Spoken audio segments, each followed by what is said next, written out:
आत्माराम। एक रात एक चोर ने एक तिजोरी तोड़ी। तिजोरी के अंदर एक रहस्यमय चीज थी जिसे एक इंसान ने अपने परपोते के लिए रखा था।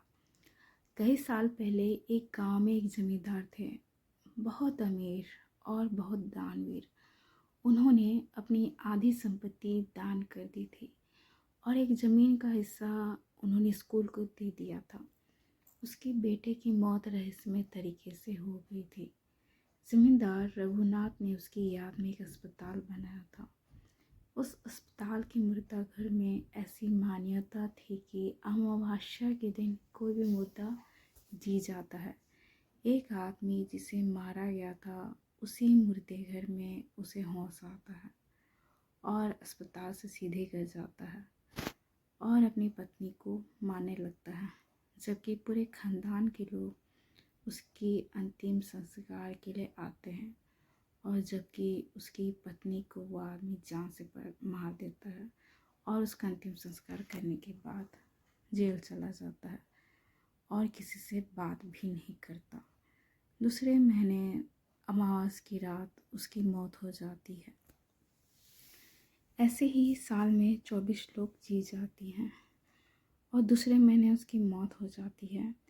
ऐसे ही उनमें से एक बच्चा जी जाता है और उसे जमींदार के यहाँ जाता है और सबको बोलता है वह उदय प्रताप है, जमींदार का परपोता, और तिजोरी से किसी ने उसका सामान चुराया था।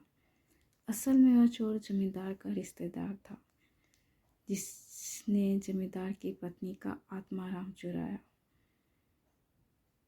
जमींदार की पत्नी बहुत भली औरत थी। उसके मरने के बाद जमींदार ने अपनी पत्नी का आत्माराम अपनी तिजोरी में रख दिया था और उसकी रोज़ पूजा करता था।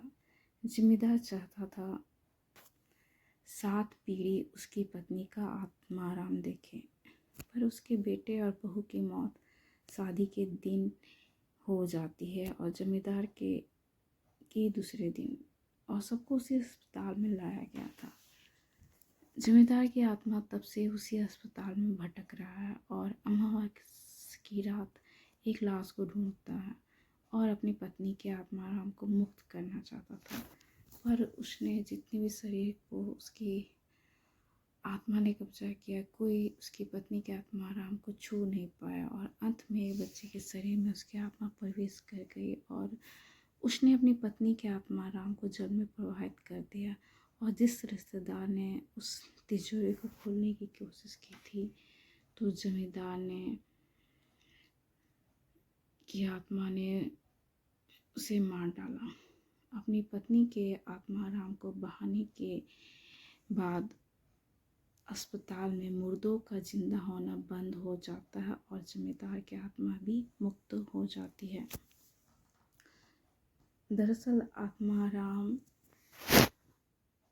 एक तरह का अस्थि होता है जो अंतिम संस्कार के बाद हड्डियों में से मिलता है। वही आत्माराम को उसका रिश्तेदार कब्जा करना चाहता था तंत्र साधना के लिए, और जमींदार ऐसा नहीं होने देना चाहता था।